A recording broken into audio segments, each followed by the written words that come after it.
अपन मूड बना लो अरे चढ़ल जवानी के कुइया में अपन डुबकी लगा लो हो हमरा उठता दर्दिया पोरे पोरे कि हमरा उठता लहरिया पोरे पोरे अब तोरा वही में ले ली राजा हमरा उठता लहरिया पोरे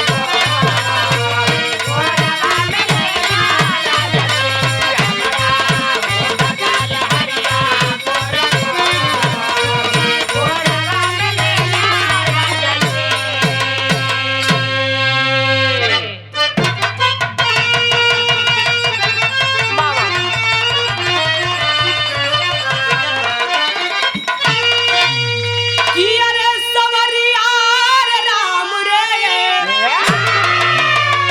ओ कि अरे मोरे रामा हो राम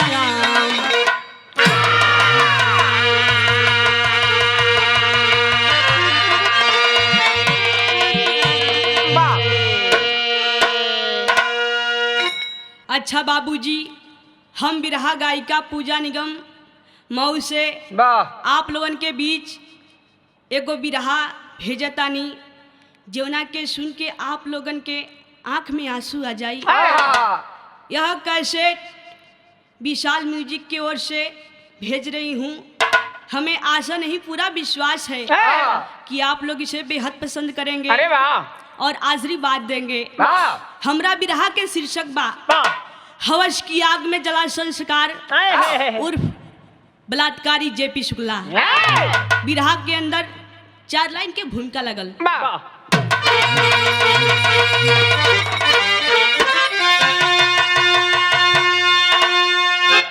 कि ऐ खुदा तेरी दुनिया गजब हो गई आज रहमो करम की कड़ी खो गई कि प्यासा पपिया सेवाती को जकड़ा सही अरे बुझ गई प्यास लेकिन जहर बन गई किसको अपना कहूँ कुछ समझ में न आता तो विधाता की नजरें गजब चाल करती कि हे श्याम देव बलिदानी धरती के ऊपर अरे दरिंदों की हस्ती मस्ती में बदलती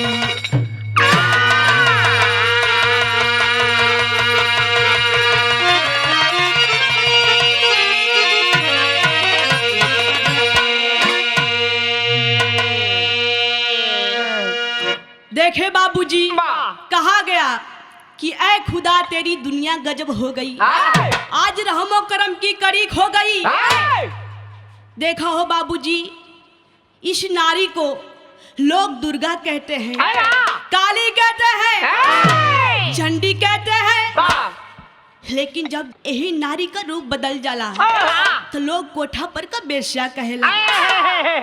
लेकिन यह मत भूलिए यह नारी माता बनती है बेटी बनती है यह नारी नर को जन्म देती है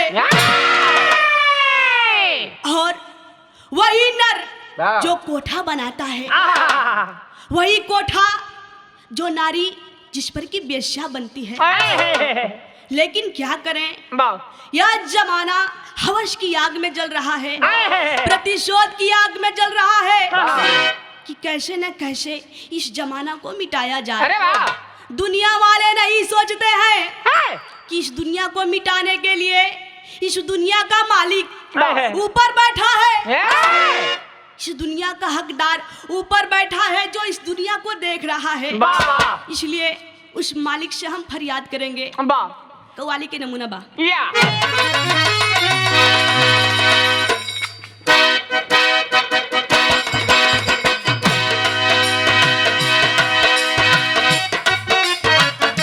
क्या बात है बहुत अच्छे देखा हो वाह थोड़ी सा लाइन हम राम केवल जी खातिर रखा अरे वाह रख दा देखा उनका भी कोनो जोड़ ना है हाँ एकदम बेजोड़ है वाह लेकिन हाँ बड़ा कव्वाली बोलत तला उनका के हम बार बार समझाइला हाँ कहिला हाँ जोड़ करके जोड़ दिखा दे भैया हम बार बार समझाइला कि देखा वाह जे जोर के दूसरा के आंख दे दे हाँ, जे जोर के दूसरा के आंख दे दे उहे त दिया है या, आज जे गागर में सागर डार दे ए, उहे त हिया है वाह, हाय राम केवल जी या, जे एक बार हो हाई कलाई पकड़ के अरे वाह हाई हाथ पकड़ के ए, जिंदगी भर साथ निभा दे या, उहे त रियल लाइफ का पिया है अरे क्या बात है लेकिन बार बार मन में एगो सोच उठेला क्या? राम केवल जी खाती के कैसे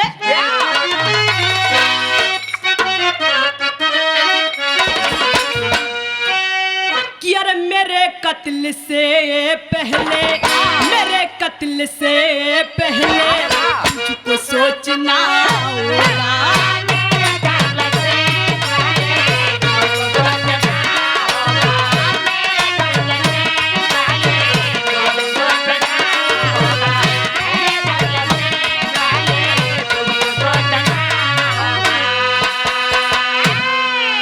तो मेरे कत्ल से पहले तुझको सोचना होगा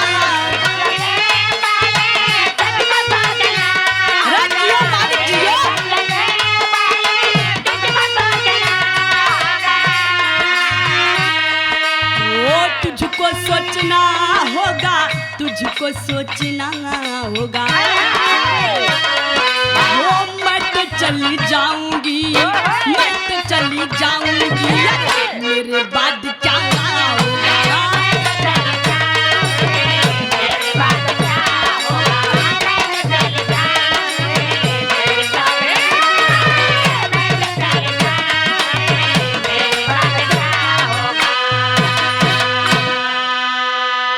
लेकिन उस मालिक से फरियाद है क्या कि ऐ खुदा तू आ करके ऐ खुदा तू आ करके देख इस जमाने को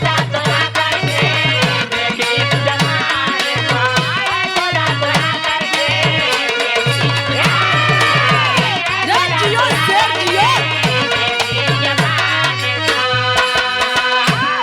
तो ऐ खुदा तू आ करके देख इस जमाने को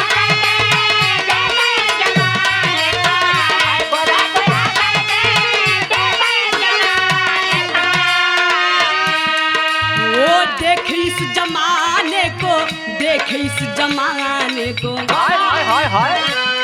तो आदमी चला है आदमी चला है आदमी को मिटाने को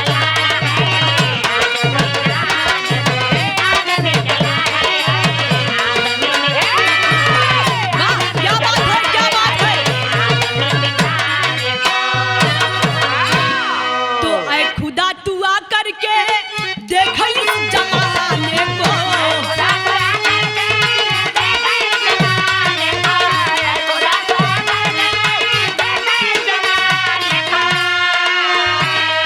वो देख इस जमाने को देख इस जमाने को तो आदमी चला है आदमी चला है आदमी को मिटाने को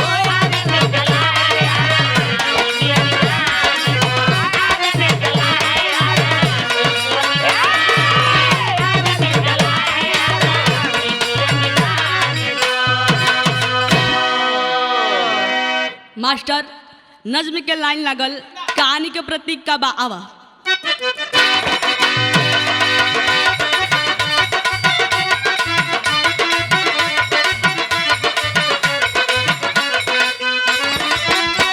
कि अंग्रेजी शासन में बलिया का नाम आया था वो अंग्रेजी शासन में बलिया का नाम आया था पहला नंबर पे पूरा विश्व में लहराया था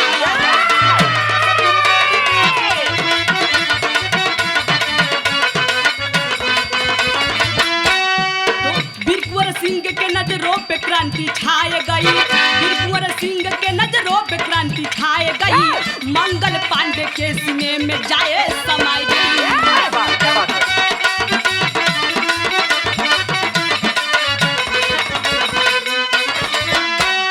वो की ये लड़ाई शासन अंग्रेजी बर्बाद हुआ, ये लड़ाई शासन अंग्रेजी बर्बाद हुआ। 24 घंटा पहले बलिया ने आजाद हुआ।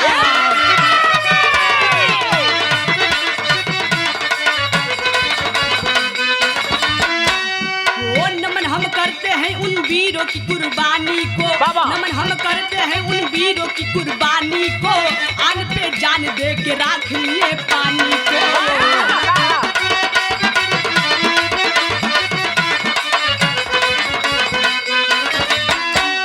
वो शहादत रो रही दरिंदगी के दलदल पे, शहादत रो रही दरिंदगी के दलदल पे, कांटा चुभ रहा है गरीबों को मखमल पे।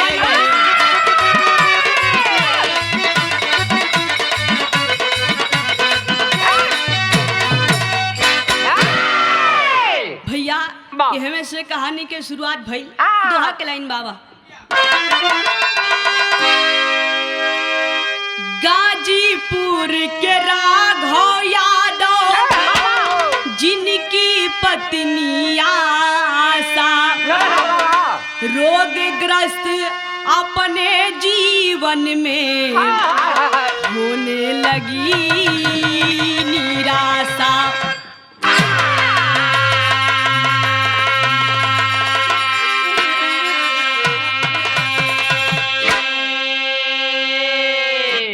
देखो बाबूजी, जिला गाजीपुर के अंतर्गत थाना करीमुद्दीनपुर के रहने वाले श्री राघव यादव, जिनके पत्नी का नाम आशा देवी है।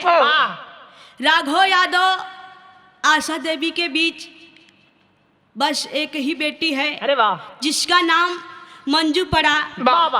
एक दिन अचानक हो बाबूजी आशा देवी के दिल के दौरा पड़ल, अपने सैया का पैर पकड़ के रोवे लगली। कहताड़ी की सैया जी हैसन बा कि लागत कि आपसे हमार नाता टूट जाई, समझावत बड़न। और का कहताड़ी के लाइन गीत बा।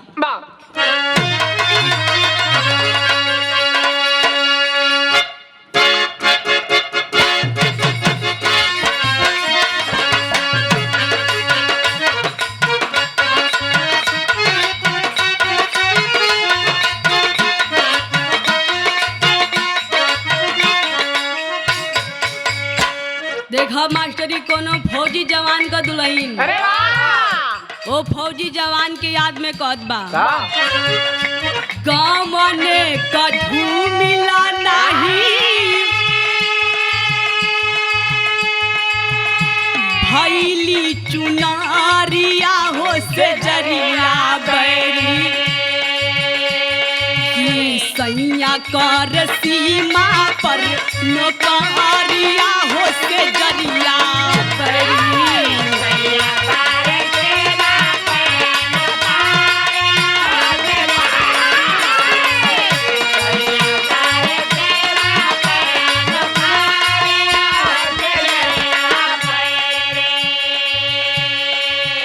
लेकिन देखे बाबूजी आशा देवी अपने सैया जी का पैर पकड़ के रोवत तारी, कहत तारी रोवेलिया सा धई के वो पति के प्यारिया हो नजरिया बरसे, वो लागता मुआई बीमारिया हो नजरिया बरसे।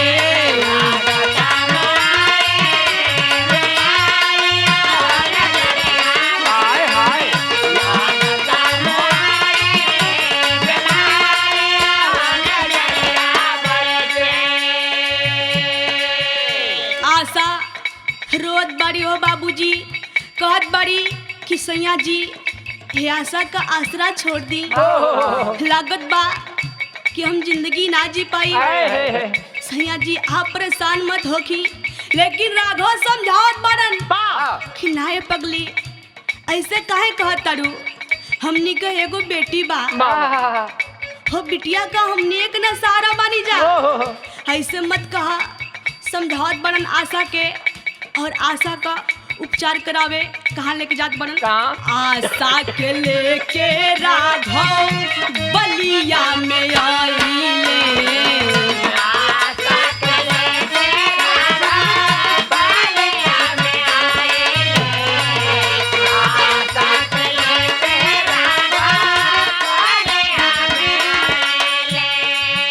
जे पिसू कला में लेके ये डमिट हो गईले।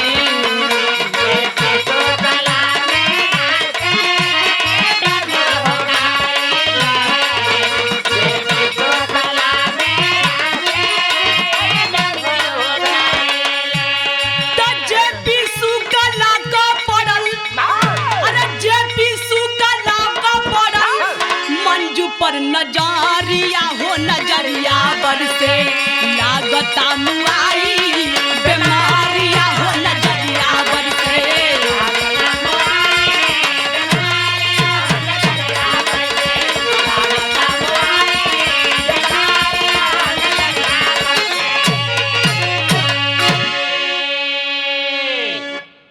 देखे बाबूजी, आशा के लेके राघव बलिया में अइले और जेपी शुक्ला के शारदा हॉस्पिटल में लेकर एडमिट हो गए।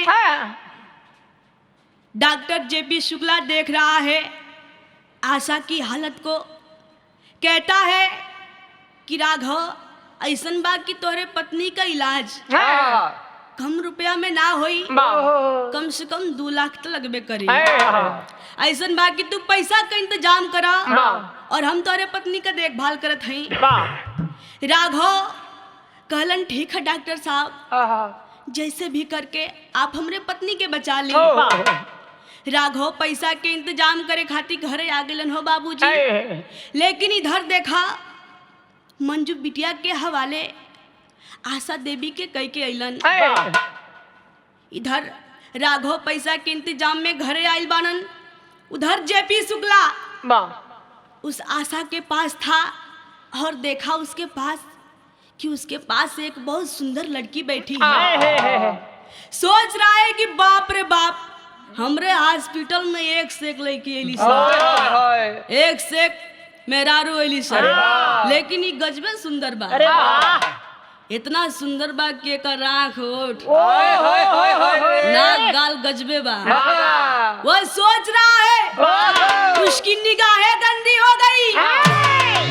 कहता है लड़की सुनो, ऐसा है कि तुम मेरे साथ चलो, मेरे साथ चलो, मैं कुछ दवाइयाँ दूंगा, तुम अपने माँ को दे देना, तब तक उसे शायद आराम मिलेगा। अपने साथ लेकर जाता है अपने मेन रूम में। वो लड़की उस डॉक्टर के पीछे पीछे जाती है। जब अंदर मेन रूम में लेकर जाता है बाबूजी, दरवाजा बंद किया।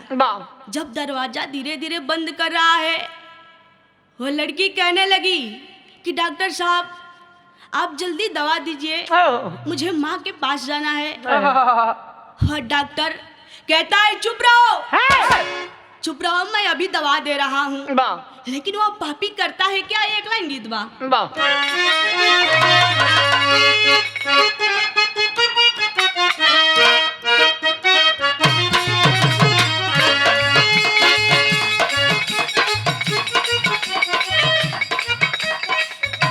देखा मास्टर साहब, ये हमरे मऊ जिला में मला भाई लोगन का औरत गावेली जा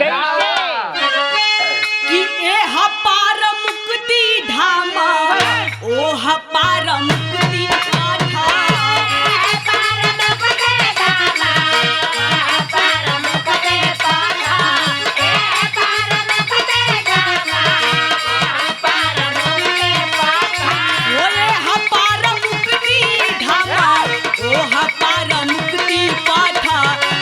चबाई में जमुना जी हिलो रवा मारे ओ।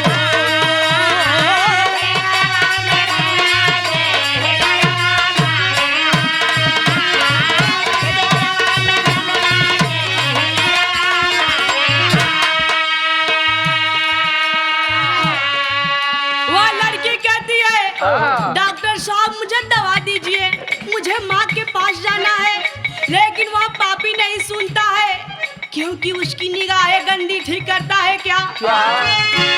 वो रोबेली गैया लेकिन छोड़े ना कसैया।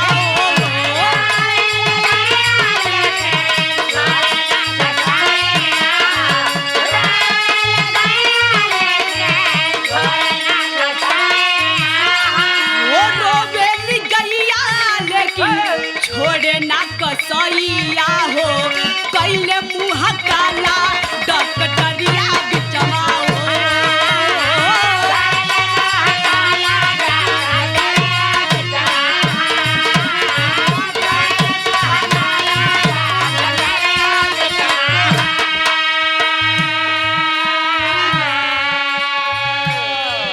देखे बाबूजी, दरवाजा बंद किया वो पापी, उसे थोड़ी भी दया नहीं आई।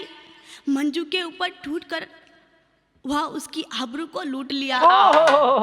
वह लड़की रोती रही, गिलगिलाती रही, लेकिन टूट पड़ा उस पर और उसकी आबरू को लूट कर बोला, है लड़की जाओ, तुम्हें माँ के पास जानी है तो जाओ, लेकिन एक बात ख्याल करो, अगर जो तुम मेरे बारे में मेरे खिलाफ किसी से कहोगी तो समझो कि इस हॉस्पिटल से तुम्हारी माँ की हंसी खुशी चेहरा नहीं निकलेगा, तुम्हारी माँ की अर्थी निकलेगी। और लड़की डरी है, सहमी है, माँ के पास दौड़ करके जाती है। मातारी के गुड़वारी वो लड़की बैठल रहे कि तब तक होता है क्या? राघव रुपया लेके घरवा से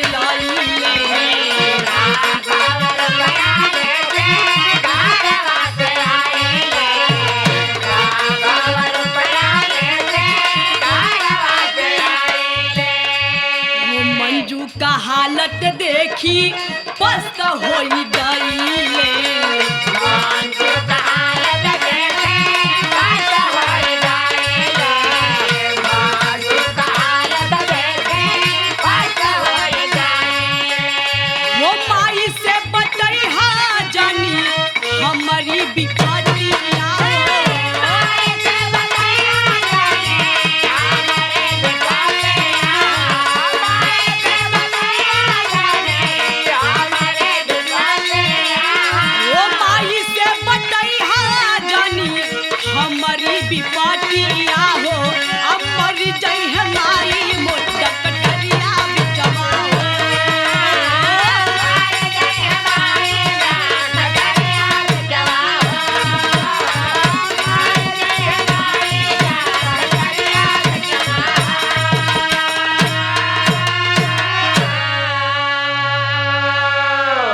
राघव यादव घरे से रुपया लेके अलन हो बाबूजी, हाथे में रुपया बा और नजर हो जवान बेटी पर बा। जब देखलन मंजू के हालत की तो सोचे लगलन कि बाप रे बाप, अभी तो हमार बिटिया सही रही है, लेकिन ये कैसन अपन हालत बनौले बाड़ी। सोचे लगलन कि जरूर कोनो न कोनो गड़बड़ी बा, लेकिन पूछते नहीं है। समझ जाते हैं उस लड़की के शरीर पर वह फटे कपड़ा देखकर, समझ जाते हैं कि मेरे बेटी के साथ अन्याय हुआ है, अत्याचार हुआ है। उस लड़की से पूछते नहीं है, तुरंत मीडिया वालों, पुलिस प्रशासन वालों को खबर दिए। जैसे ही खबर दिए होता है क्या? अरे सुन के बात माने नेता, अरे सुन के बात माने नेता, तनिक वहां ना देर किए, मिलाकर फोन अपने साथ इनको, अरे मिलाकर फोन अपने साथ इनको जेपी शुक्ला को घेर लिए। अरे डॉक्टरी तो एक मंदिर है, अरे डॉक्टरी तो एक मंदिर है, यहाँ जान बचाई जाती है। बस गया कसाई, इसके अंदर यहाँ गाय कटाई जाती है। अरे बाहर निकलो जेपी शुक्ला, बाहर निकलो जेपी शुक्ला, हम सरतरा मुड़वाएंगे, लगाकर चूना कालिक हम गधा पर तुझे घुमाएंगे। गाजीपुर है खानदान मेरा, गाजीपुर है खानदान मेरा, बर्दाश्त गला चबाएंगे। देखे बाबूजी, तुरंत खबर पाते मीडिया वाले, पुलिस प्रशासन वाले तुरंत खबर पाते उस जेपी शुक्ला के हॉस्पिटल के करीब आ गए। तुरंत बलिया के तमाम नेतागढ़ और गाजीपुर के तमाम नेतागढ़ पुलिस प्रशासन वाले आए और जेपी शुक्ला को धिक्कार रहे हैं। जेपी शुक्ला बाहर निकलो, कहाँ छिप के बैठे हो, बाहर निकलो, जरा हम भी तुम्हारे करतूत को जाने कि तुम्हारे हॉस्पिटल में क्या कोई हंसते खेलते आता है और ऐसे पस्त होता है क्या? लेकिन देखे बाबूजी, लोग हॉस्पिटल के अंदर नहीं जाते हैं। उस लड़की के हालत को देख करके उस लड़की के पास गए और उस लड़की से पूछ रहे हैं, बेटी ये बताओ कि तुम्हारे साथ क्या अन्याय हुआ है, या तुम्हारा कैसा हालत है, या तुमने कैसा अपना हालत बना लिया है। वो लड़की अपने बारे में बताओ। बैक लाइन गीत बा।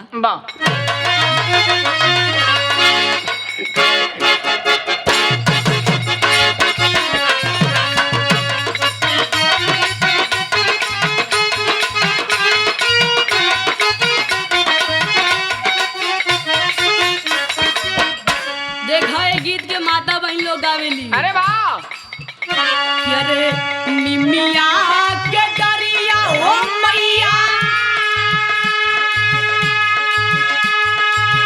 निमिया के डरिया हो मैया, झूलली झूलू हवा हो की झूली रे झूली, हो की झूली रे झूली ना, मैया मोरी गावे गीतिया हो की झूली रे झूली ना।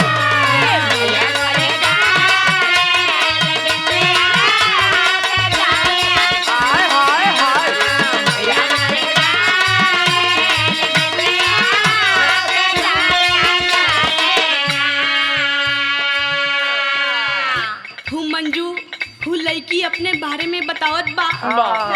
नेता लोगों से बता रही है क्या कि साहब हम तो बस से फेर में बानी साहब, ये जो बागी बलिया की पवित्र धरती है यह आज खराब होती जा रही है। साहब मैं आपसे यही निवेदन करूंगी कि इस धरती को अपवित्र होने से बचाइए, और जो मेरे साथ हुआ है वह सुनिए साहब। हो रोई के बतावे मंजू, अरे रोई के बतावे मंजू, आप बीत बतिया मोर इज्जतिया हो गई, हो मोर इज्जतिया हो गई, तो कैसन फिर मुनि के धरतिया मोर इज्जतिया हो गई।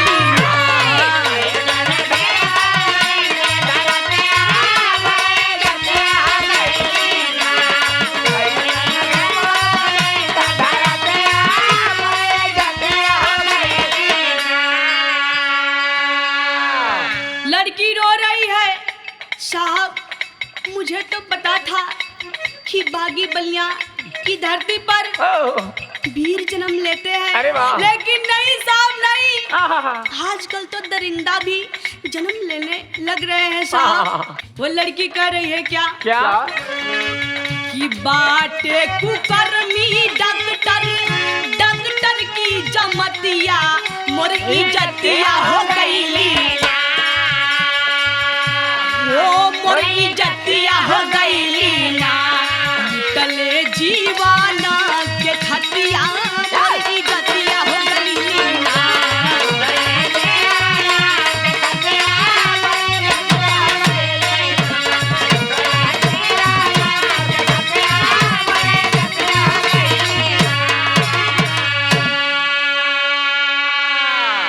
वो लड़की कह रही है कि साहब यह ऐसे दरिंदा है जो नीच काम कर रहे हैं, साहब आप इस धरती को बचा लीजिए।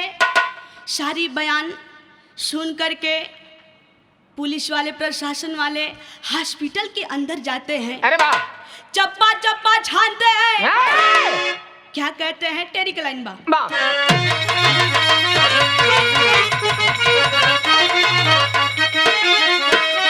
बाबा ई हवस के ई हमा दाल ना गली, ई हवस के ई हमा दाल ना गली। एक और प्रशासन एक और थे बनिया केला। रे जियो से जियो। देखे बाबूजी बा हॉस्पिटल के अंदर जाते हैं, जेपी शुक्ला को ढूंढ रहे हैं। जेपी शुक्ला कहाँ हो, बाहर निकलो, हम तुम्हारा चेहरा देखना चाहते हैं, बाहर निकलो। जेपी शुक्ला हॉस्पिटल के अंदर छिपकर बैठा था। उसे थोड़ी सी भनक लगी, सोचने लगा कि लगता है कि मेरी जान अब नहीं बचेगी, क्योंकि मेरे करतूत के बारे में सबको पता चल गया है, अब मैं नहीं बचूंगा। सोच रहा है कि मैं खुद अपनी गलती को क्यों न कबूल कर लूं। पापट के लाइन में मास्टर आवा।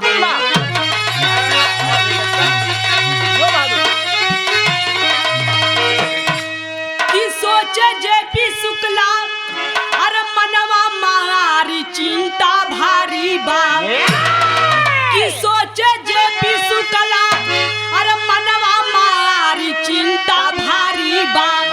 कि जाए के परी हर के जे मझारी चिंता भारी बा।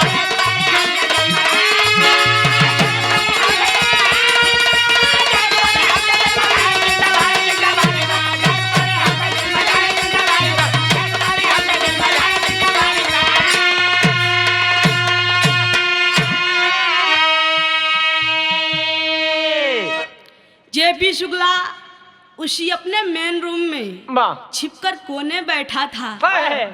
2-4 पुलिस वाले गए उस रूम में, देखा कि लग रहा है कि पुलिस वाले अंदर आ गए। धीरे से जाता है, दरवाजा बंद करता है और पुलिस वालों के पैर पर गिर के रोने लगा, गिड़गिड़ाने लगा। जब रोना शुरू किया तो पुलिस वाले तुरंत तैनात हो गए कि जेपी शुक्ला तुम क्यों नाटक कर रहे हो, तुम्हारा बहाना नहीं चलेगा। अरे तुम्हें तो लोग सेकंड भगवान मानते थे, लेकिन तुम भगवान के लायक नहीं हो, तुम राक्षस हो जेपी शुक्ला।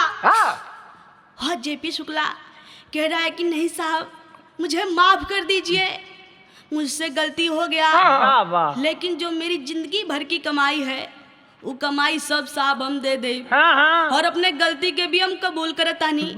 हे साहब बस के वो हमारे करतूत के बारे में जान न पावे, छिपा रहा है कि मेरे करतूत के बारे में कोई जान न पाए। देखे बाबूजी पुलिस वाले कहते हैं ठीक है, पहले तुम चलो थाने में, वहीं तुम्हारे न्याय और अन्याय का फैसला होगा।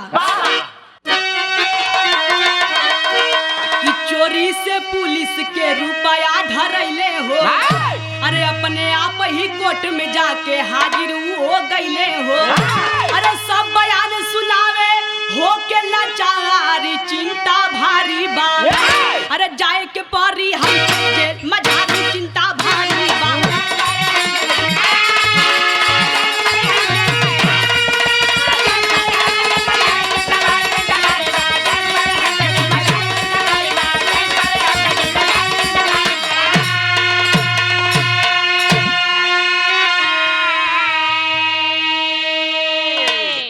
पुलिस वाले जेपी शुक्ला से पूछ रहे हैं, जेपी शुक्ला यह बताओ कि तुम्हें यह गलती करने में थोड़ी भी शर्म नहीं आई, थोड़ा भी तुमने सोचा नहीं?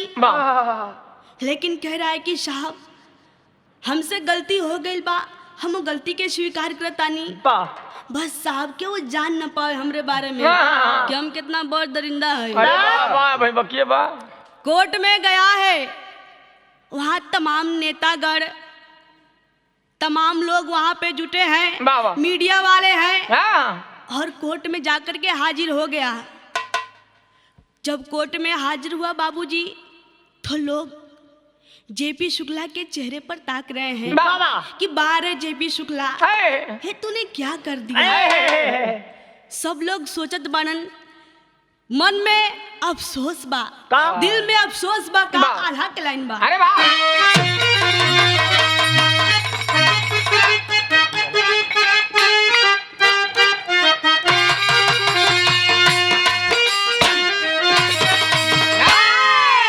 कि अरे बाटे अफसोस सबके, अरे बाटे अफसोस सबके, ये के दिलवा में ये भैया।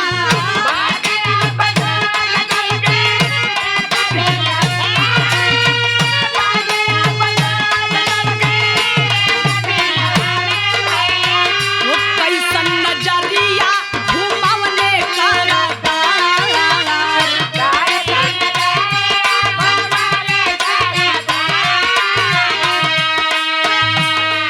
ओ सदर हॉस्पिटल से मारी जब लौट के आए।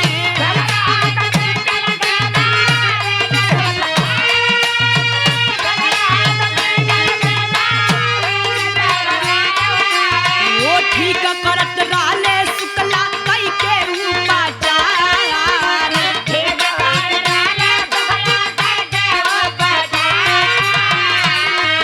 ओ वैज्ञानिक हाथ उनकर साथ जब दियाला ए साहेब।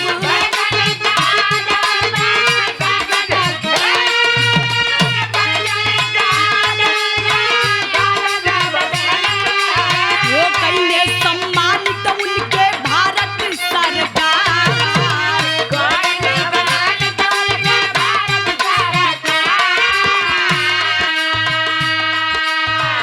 देखो बाबूजी, लोग सोचत बानन कि बारे जेपी शुक्ला तूने ये क्या कर दिया। थोड़ी सी प्यास के लिए हवस की आग में जल पड़ा। जेपी शुक्ला, तुम्हें लोग सेकंड भगवान मानते थे, आज हमें शर्मिंदगी महसूस हो रही है कि तूने बागी बलिया की धरती को अपवित्र किया। जो कभी इस धरती पर दाग नहीं लगा था, तूने दाग लगा दिया जेपी शुक्ला। लेकिन देखा, लोग बतावेलन हो बाबूजी कि जेपी शुक्ला जिस समय डॉक्टर बन के आया था, उस समय वैज्ञानिक उसका बहुत अच्छे से साथ दिए, यहाँ तक कि उसे भारत सरकार भी सम्मानित किए थे। लेकिन सम्मानित होकर किया क्या सदर अलावा।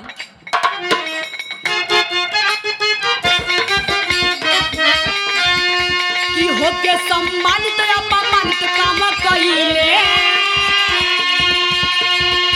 हो हवस के आग में जलवले संस्कार। हो चित्तू मंगल पांडे कुंवर सिंह के शहादत, हो कैले जेपी शुक्ला पल भर में बेकार। हो हाथ के जस उनकर चमकल भारत में, हो दियाले हॉस्पिटल के पानी में उतार।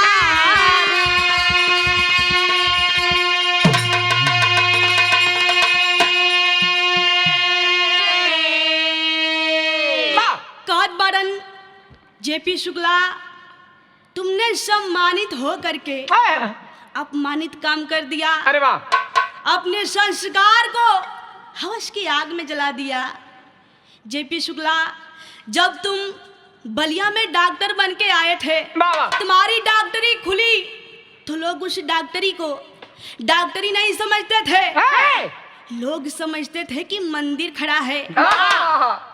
तुम्हारे हॉस्पिटल में जो भी कोई मरीज आता था, वह हंस के जाता था, खुशी से जाता था। लेकिन तूने ये क्या कर दिया। लोग जेपी शुक्ला पर घृणा कर रहे हैं, उस पे लोग शर्मिंदगी महसूस कर रहे हैं। लोग सोच रहे हैं कि बड़ा विश्वास था, भरोसा था डॉक्टरों पर, लेकिन ऐसे सभी डॉक्टर करेंगे तो इस धरातल से इस दुनिया का नाश होगा। लोग का कहत बरन का सोचता ना, खड़ी के लाइन बा। अरे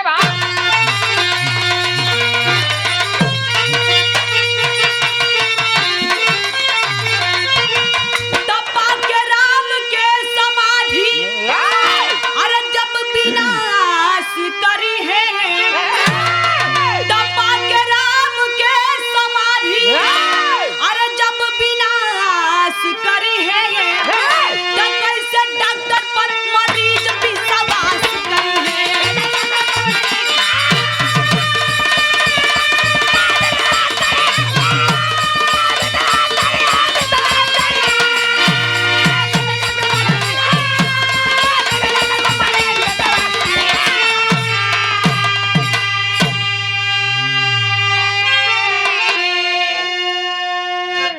जेपी शुक्ला भले अपना बयान कबूल किया, अपनी गलती को स्वीकार किया, लेकिन लोग उसे कह रहे हैं जेपी शुक्ला यह गंदगी करते समय तूने यह सोचा होता कि हमारे घर में भी माँ है, बहन है, बेटी है, हमारी बीबी है, लेकिन तूने अंधकार में डूब गया। अरे सुंदर जेकर नारी बेटा बेटी जेकरा घर में, अरे डर लाजे आइल नाही तनी को नजर में।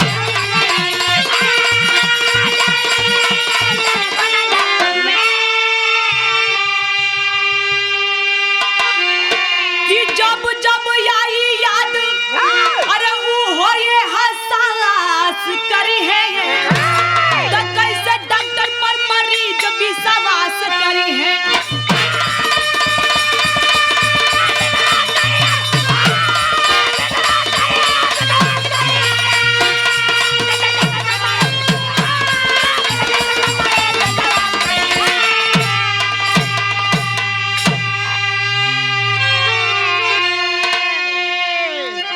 आखिरकार उस जेपी शुक्ला को जिंदगी भर की सजा मिली, बहुत जेल में सजा काट रहा है। लोग कह रहे हैं कि ये जेपी शुक्ला अब अगर किसी के बहन बेटी की ओर देखेगा तो तुझे अपने घर की याद आएगी। लोग कह रहे हैं क्या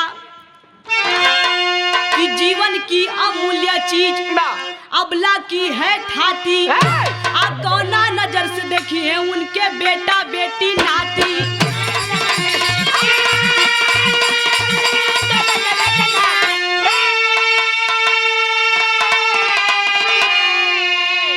तो परिवार में अपन छवि अरे सर्वनाश करी है, तो कैसे डॉक्टर पर मरीज विश्वास करी है।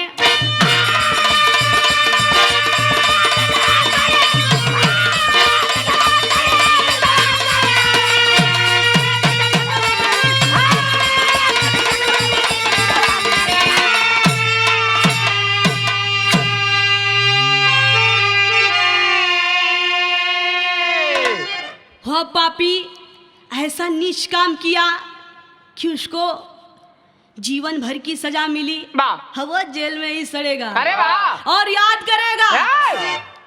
करेगा कि मैंने जीवन में इतना बड़ी गलती की कि मुझे कभी माफी नहीं मिल सकती। और सोचेगा कि मैं अपने परिवार से कैसे मिलूं, और सपने में भी मिलने के लिए शर्म खाएगा।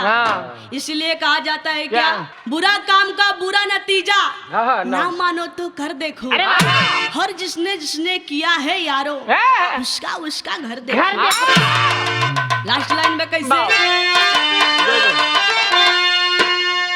जय जयकार स्वामी गुरु जद्दू की लारे फुलवारी, अरे श्री नारायण श्याम देव नंदलाल वो गिरधारी हो, हवस के ही हवादार लागली।